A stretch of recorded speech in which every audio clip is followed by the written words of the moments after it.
back to Road Tripping with Rachel. I'm Rachel, and we are actually out on a road trip as a part of Vlogmas this year. So I am actually on my way into Swedesburg, Iowa. It's about an hour and a half away from where I live here in Northeast Missouri. And my family is originally from Swedesburg. We were one of the founding families back in the 1800s, but they are doing a Saint Lucia service. And my family is actually Swedish. I even got like my Nordic sweater on that I'm wearing. I thrifted this, Draper James. I paid, I think, like $26 for this. Originally $150. I know you're all so proud of me, but because it's just not a road trip with Rachel if I don't brag about the great deal that I got when I got something thrifting. So Saint Lucia it's a Swedish tradition. It's on the 14th of December each year, and it's supposed to be the oldest daughter of a family gives out like these special buns and coffee to the family members that are in the house. It goes back to an old story about there being I've heard different versions of it, but basically something happened at a fishing village where people couldn't get out, they couldn't get food, like it was freezing, major blizzard, and this girl known as Saint Lucia ended up going around, and she had a crown that had candles on it. They look like Advent candles, and she delivered buns and like cocoa or coffee to all these different people who were in the village, and they were all happy. Of course, there's more to the story than that, but that's the basic gist of it. So as part of Swedish tradition, like that is celebrated every year. Although my family is Swedish, and I've grown up knowing about Saint Lucia Day, but it's not something that my family has ever actively participated in. So it is sunset happening right now, which is why it looks bright behind me. It is very much not bright in the direction that I am headed, because you get to see the sun from the angle I have my car phone set up at. So this is going to be fun. It's an hour and a half, like I said, from where I live at. So I'm looking forward to this new cultural experience. It is actually at the church where my grandfather would have attended whenever he was a young boy. So, and my great-grandparents are actually buried at this church. So I am looking forward to heading in and having a new experience. I thought this would be a lot of fun. I was going to see about bringing my sister with me, but my sister is actually leading a Bible study tonight at her church, so she is not able to join me. So it's just me, but that's fine. I'm used to getting out and going by myself anyway whenever I decide to do something new. But I am taking you guys along for the ride as a part of Vlogmas, and I hope that you end up enjoying this as much as I do. So I will check back in once I actually make it up to the church. We'll have a little bit of chit-chatty time probably throughout, but I will try and also grab a few snippets of the service itself, and then probably talk a little bit about it maybe on my way back. So I'll check in with you here in a while. It is addressing. I'm running late. I'll only make it with like 4 minutes to spare. So the parish hall is actually the community center. Let's see. Not the local church. Learn something new.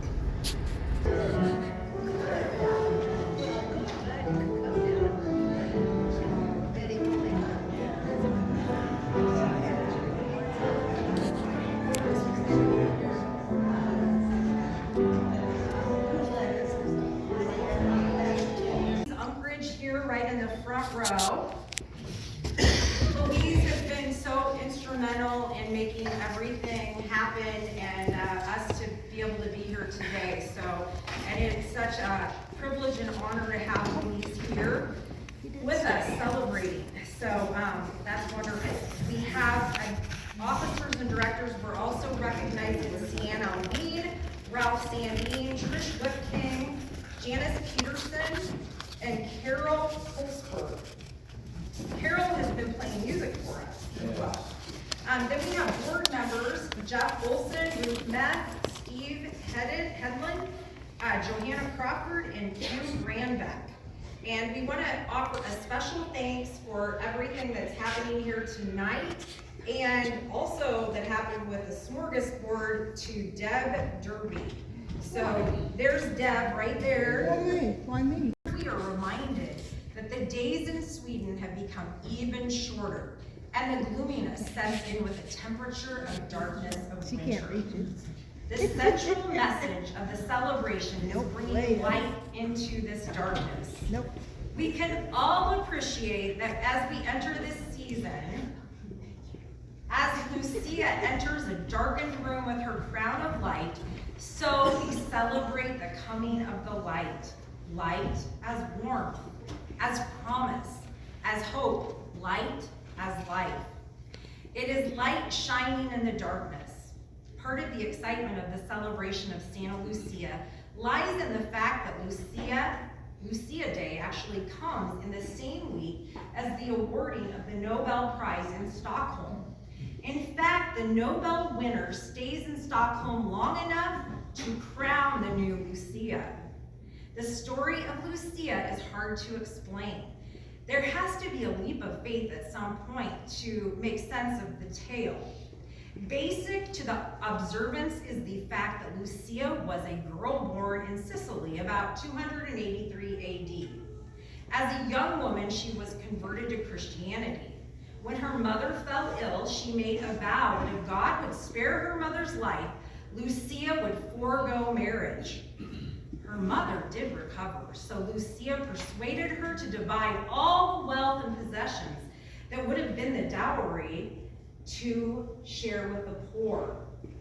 Lucia's pagan fiance was outraged. He denounced her as a Christian and let the Roman authorities sentence her to be burned at the stake. When the fire did not harm her, she died instead by Roman swords. Saint Lucia was embraced by Scandinavians since her feast coincides with the Swedish folk observance of the winter solstice, the shortest day of the year, as she represents light and hope in a time of darkness.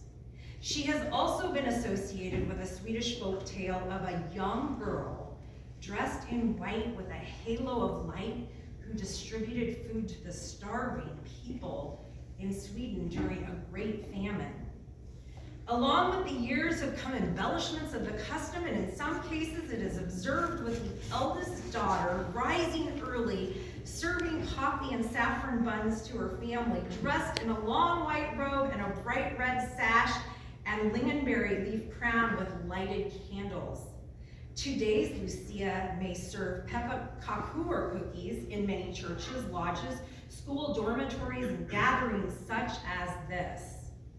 And the star children carry star-tipped wands, and they follow Lucia in the Swedish tradition of the Lucia song being sung. Now in the winter night, good folk are waiting, and see now the maid of light, darkness abating. Into our hearts she comes, telling her story, candles in shining crown, lighting her glory.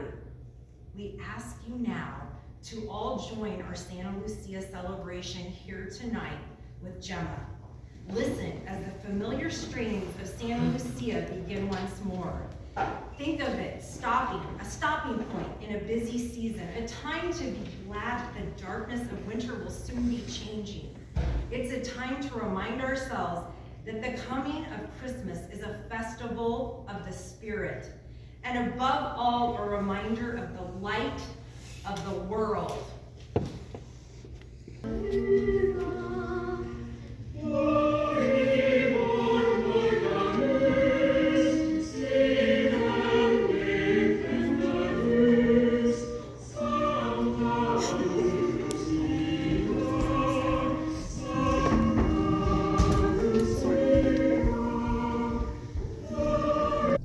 Okay, so this was so much fun.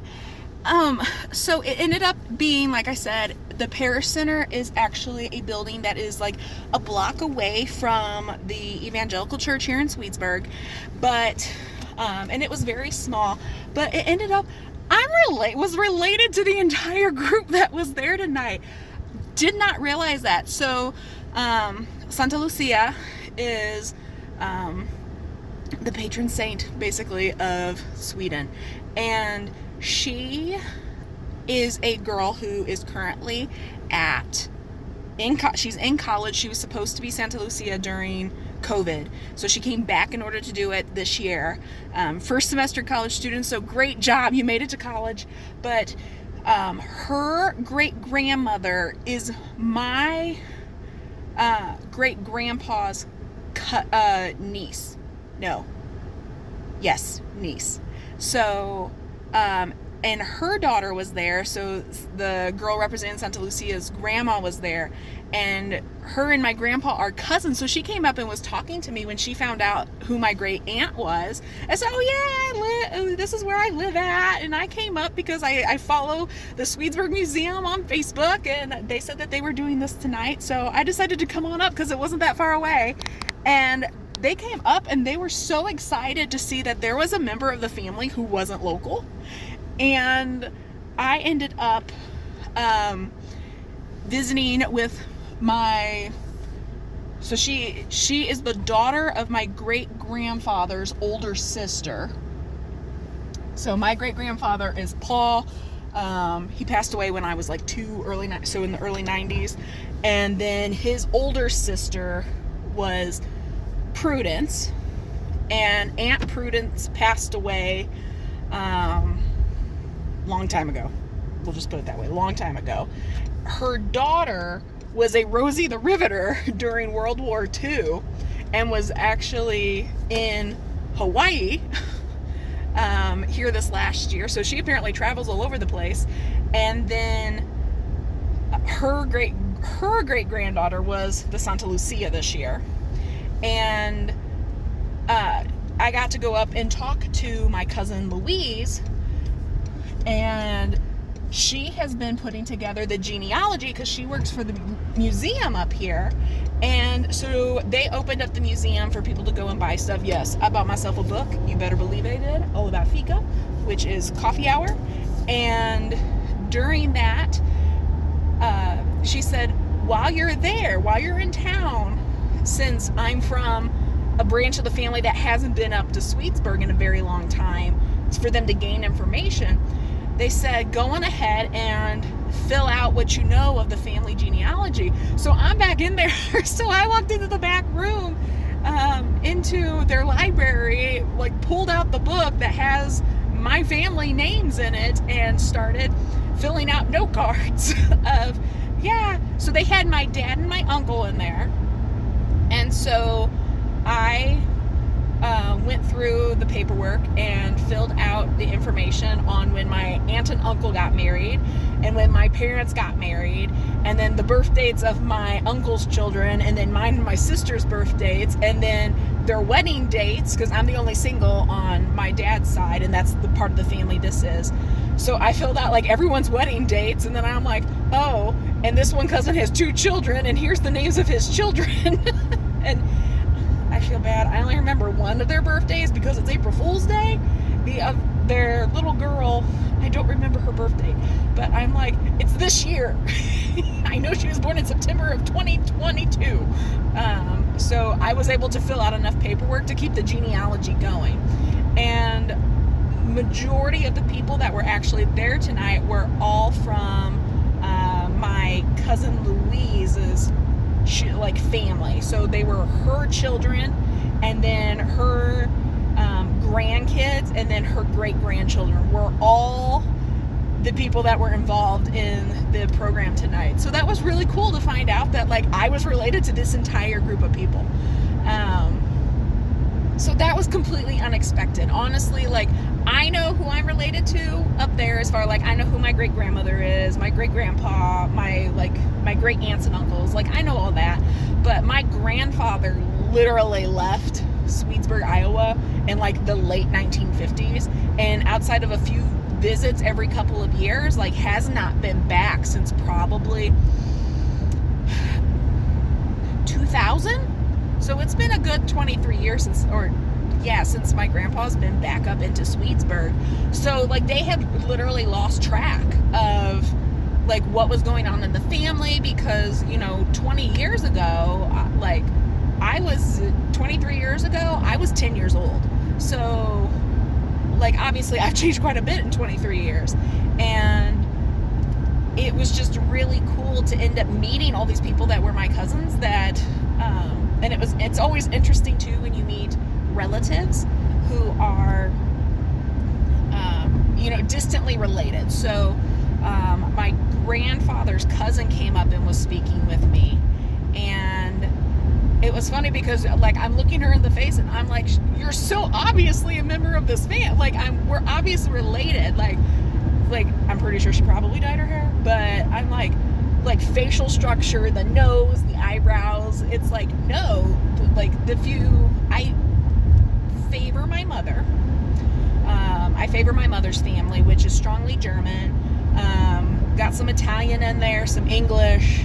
I favor that particular part of my family, but I have the same coloring as my dad's family that is very strongly Swedish.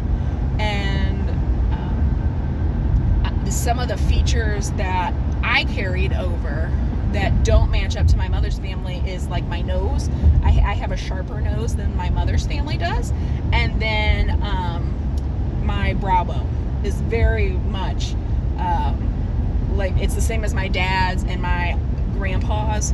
I'm very clearly like related to that side of the family when you're looking at like those two particular like features on my face. And like our brow bones, like my sister has the same, my two cousins exactly the same. And it was just cool to like interact with these family members that were distantly related. So Trish, who I was speaking to, is Louisa's daughter, and Trish is my second cousin once removed. But it was like, oh, this is great, like catching her out. She's like, so what's this family member doing? And so like, as much as I knew about what was going on and like the other branches of the family, like I was like, I'm pretty sure like they're here or they're here. I think this is what's still going on. This one cousin might be over here, but I'm not sure anymore. And so like I just said, I'm like, I'm this person's like great niece, or I'm this person's granddaughter, and they're like, oh my gosh, like unexpected. I didn't think anyone was going to pay me any mind. I was just like, oh yeah, I follow the Swedish Museum on Facebook, and I saw that this was happening, and I'm like, oh, it's only an hour and a half away. I can drive that. That's no problem. And nope. Like apparently everyone knew my family. Who'd have thought? So I'm gonna go on ahead and turn this off though, because it looks as though I'm probably gonna make it back into town probably closer to 9:30, 10 o'clock ish, which is kind of late for me, but not that big of a deal. Like I'll be fine. But tomorrow, but wanted to go on ahead and like just update you on how fun it was. And I hope that you end up enjoying this video. I tried to get as many clips as I could, that you enjoy it. I didn't take any pictures while I was in the museum because I was trying to get everything filled out, but I hope that you've enjoyed this excursion into a little bit of my particular family heritage, and that you got to learn a little something new about the history and a little bit about the culture of the Swedish people, and that you're able to enjoy Christmas and Vlogmas, and that if you have enjoyed this time with me, that you make sure that you like and subscribe. That really does help out my channel. And I do typically do a lot of travel vlogs throughout the year, as well as different vlogs about the Bible, and then just as I try and tackle this wonderful adventure that we call life. So I will see y'all tomorrow. I hope that you have a Merry Christmas.